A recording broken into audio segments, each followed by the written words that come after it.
Hey everybody, before we dive into today's show, just wanted to share with you this amazing offer from Equilife that I think you'll enjoy. It is for a free bottle of our Clean Gut Probiotic. This is a full-size bottle, a 30-day supply, taking 2 probiotics per day, called the Clean Gut Probiotic.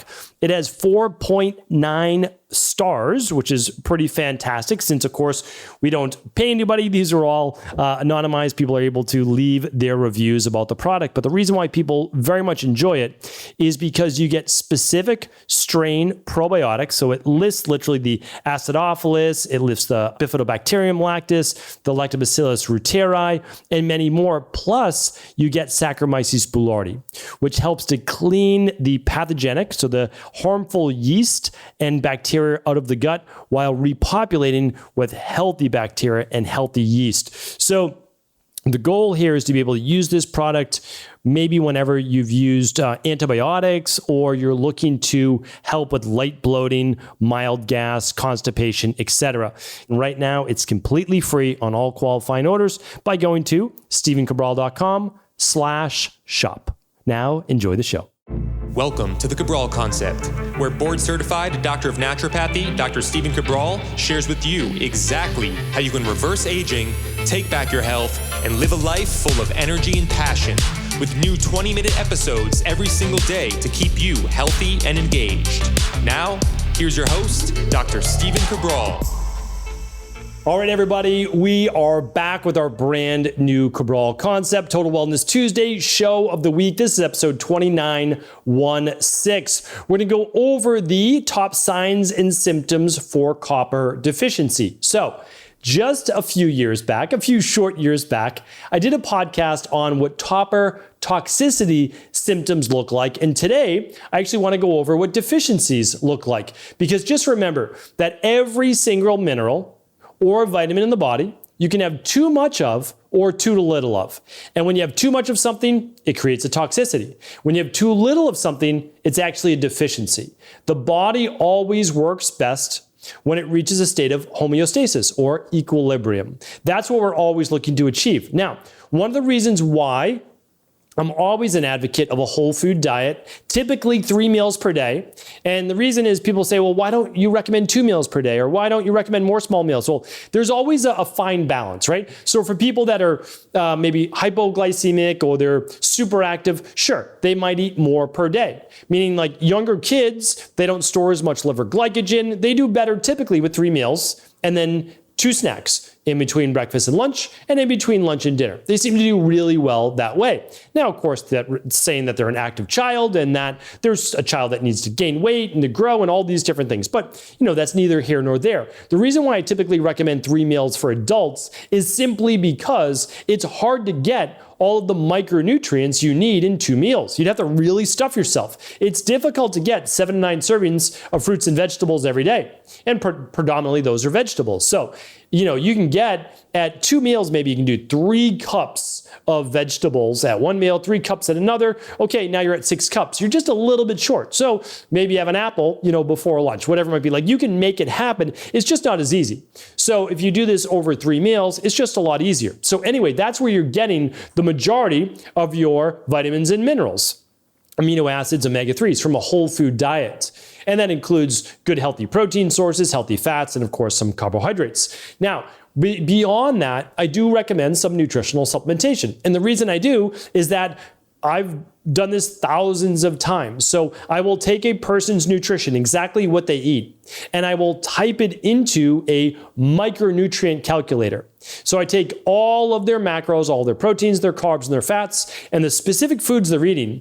And what I also find out then is the level of all their different vitamins, all their B vitamins, B1, B2, B3, B4, all the way through, right? And I also then learn about all their mineral levels, zinc and selenium and calcium, magnesium, sodium, potassium, phosphorus, and I look at copper as well. So I'm looking at all of these different things, and lo and behold, most people are deficient in at least 2 or 3 or 6 different vitamins and minerals. So I don't recommend mega dosing of vitamins and minerals, but I do recommend some, just to safeguard those deficiencies. Because believe it or not, if you're active, the recommended daily value on a multivitamin is just the minimum, right? It's the recommended daily allowance, the RDA, the smallest amount the smallest amount that you need to take so that you don't get disease. That doesn't mean optimal. So for people that are more active, they typically need more nutrients. Now they may eat more whole food, which is great. No matter what, I've never seen anybody that hits 100% across all bounds for their activity level.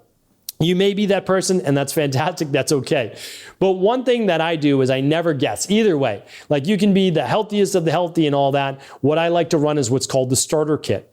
The starter kit is a very simple at-home lab test that takes a couple snips of hair that looks at all of your mineral levels. And it can look at electrolyte-based stress in the body, so basically calcium, magnesium, what that looks like in the body, and sodium, potassium. It looks at many other minerals as well. It looks at what? Sodium, potassium, calcium, magnesium. It looks at manganese. It looks at zinc. It looks at copper. It looks at phosphorus. It looks at chromium. It looks at selenium. And then it also looks at 5 heavy metals that you don't want in your body. And those are mercury and cadmium and arsenic and lead and aluminum. So it's a great test. That simple hair sample. These things get excreted in the hair. The hair is essentially a protein. It captures them. We just see what your levels are. Then there's another test that's called the Candida Metabolic and Vitamins test. And that is a urine sample first thing in the morning, and it looks at gut health. So Candida, it looks at bacteria, it looks at neurotransmitter metabolites, looks at mitochondrial energy, it looks at all your vitamin levels. So what we like to do is we just don't guess, we look at those. Now what I want to share with you though, is that I would say for maybe just under 50% of the population, they're slightly low in copper. Now, for about 10 to 20%, they're high in copper. So you don't necessarily know, right? But the nice thing is copper can be balanced with zinc. So that's kind of a safeguard. We use a product called balanced zinc. So it gives you the right ratio of zinc to copper so you don't overdo either one, because it's a push-pull or like a yin-yang. Take too much zinc, it pushes down copper. That's what a lot of people do. They take zinc without taking copper, right? Or they're people that have been sick for a while, they're really depleted, they exercise a lot, the body's weak, and they don't take enough zinc, and copper starts to get too high, right? So the body is always about balance. It's always about equilibrium. So testing is best, and if not, a product that contains about 15 milligrams of zinc to about 1 milligram of copper is the best way to go. That's what most good daily activated multivitamins will have, or something like our daily nutritional support. Or you can use a product like daily or balanced zinc, it's called. So anyway, that's neither here nor there. Let's say you're not able to lab test. Let's actually go through now the top signs and symptoms of copper-based deficiency. These are things that you're not necessarily going to have all of them, but you might have a couple. And it might be tricky because they might be showing up as something like lowered thyroid, which copper helps to improve. So let's go through them right now without further ado. There's 15 of them total. We'll go through them now. So if you are someone that starts to get more muscle soreness or weakness, especially the day after a workout, this can be one. Another one is joint pain. So muscles and joints. If you've been not just a bad lower back, and putting that in air quotes, but someone that's like literally sore and stiff, it could be a copper-based deficiency. Not the only reason for this. I'm not saying that it's not. Could be magnesium, could be other things, but copper could be one of them. It really is. All right. What about, I see this a lot in children. I really do. There might be a stuntness of growth, so stunting of growth, or paleness in the cheeks, or they might be more anemic. I definitely see this like a lot more kids. Now it's definitely common in adults as well, low copper or copper-based anemia, or more fragile bones, like weakening of the bones. The bone development isn't where it needs to be. So that's an important one to look at. All right, in terms of the immune system, getting sick more frequently. So more frequent colds. We always think that we need zinc, and that's true. Zinc is one of the most powerful minerals in the body for improving the immune system. It's right up there with vitamin C and others. Zinc is up there. Vitamin D, vitamin C, zinc. If I could only have 3, it'd be pretty close. Like those would be my ones on a daily basis that I need to make sure that I'm getting, right? But copper, again, helps to balance zinc. You need copper there for the mitochondria. You need copper there to help balance overall inflammation in the body. Really important. Okay, we talked about the weakening of the bones, we talked about osteoporosis, but another one as you start to get older could be arthritis. So as you're moving more towards the osteoporosis or osteoarthritis, it could be because of depleted levels of minerals in general, and one of those being copper. We talked a little bit about anemia, but another thing that comes along with anemia that doesn't always show up on blood work is bruising. And a lot of people bruise because of lower vitamin C and or lower copper. And it doesn't necessarily show up as anemia on blood work. Keep that in mind. If you bruise easily, might be low vitamin C, might be low copper. All right, overall skin inflammation, rashes, even hives can be from low copper. So when you see an inflammatory skin condition, right away, yes, a lot of people are going towards food sensitivities or gut issues. And I don't disagree with that. But it's also important for me to look at heavy metal toxicity and zinc or copper deficiency, or both. So it's an important one as well. All right, the last one two more I want to add. And this goes around thyroid. So what are your typical symptoms of low thyroid? It's going to be lowered body temperature, cold hands and feet, poor circulation, thinning of the hair. Think about all those symptoms. Even drier skin. All of those can be from low copper. So the same symptoms that we call low thyroid can be low copper. But now here's the interesting thing. What's one of the reasons you might have low thyroid? Low copper.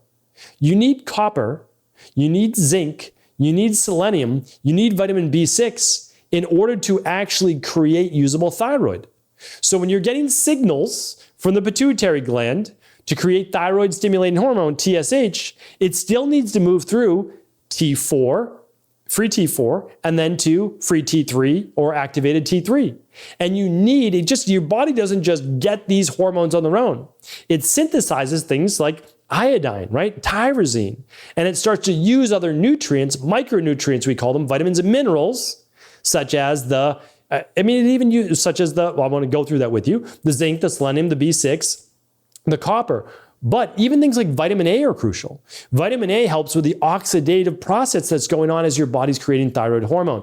This is why, again, I just call it like baseline, not high dose, not mega dose nutritional supplements are actually vitally important, especially for people that are out of balance right now. So the last one I want to go onto for these symptoms of low thyroid, and by now I've named about 20, or I should say low copper deficiency, is actually fatigue. This is a big one. So when I was suffering from Addison's disease and POTS and myalgic encephalomyelitis and just weakened immunity, my body was so weak for so many years.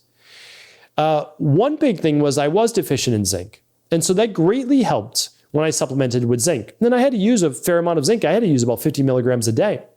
However, what practitioners didn't tell me that I wish they did was that at the same time I was increasing my zinc, I was depleting my copper. And copper is crucial for the metabolism and the mitochondria. And why that's important is because over the long term, you actually want your mitochondria to be able to help you with producing something called ATP, adenosine triphosphate, and helping to balance overall levels of inflammation in the body. Because if your body's always inflamed, you're always going to be feeling fatigued because it's a constant war zone in your body of white blood cells breaking down certain tissues or pathogens or viruses, etc. You need to get to a point where inflammation is balanced within your body. So yes, you need to find whatever the underlying root cause is, but also you have to increase your mitochondrial output to a healthy level. And copper is one of the crucial nutrients needed by the mitochondria in order to make that happen. So hopefully today's show was helpful. We will link up all of the top takeaways and any additional shows that I believe will be helpful. One of them is episode 1462. So this is episode 2916. So if you go to stephencabral.com/2916, we'll actually link up other helpful shows. And one of those, let's just say a couple years back, episode 1462 went over the signs and symptoms of too much copper in the body. So both of these shows should be helpful. And of course, if you ever want to test your levels, head on over to stephencabral.com/starter-kit. You can get all your vitamin levels, all your mineral levels, your gut health, heavy metals, and so much more tested with just those two labs. Take care, everybody. Have an amazing rest of the day. Of course, I'll be back tomorrow with a brand new Cabral concept. Thanks everybody for tuning into today's show. And just in case you missed the intro to today's Cabral concept, we are giving away a completely free full-size bottle of the Clean Gut Probiotic. This is a $47 offer, yours free on all qualifying orders, and you get one of our best-selling probiotics, 4.9 stars. It has about 10 strains of highly curated good gut bacteria and Saccharomyces boulardii, which helps to push out pathogenic-based yeast and bacteria. One of the favorites because it helps with bloating, it helps with gas, helps with occasional constipation, loose stool, etc. If you haven't tried it before, I highly recommend taking advantage of this offer. It's completely free on all qualifying orders. Yours free right now by heading on over to StephenCabral.com/shop. Enjoy.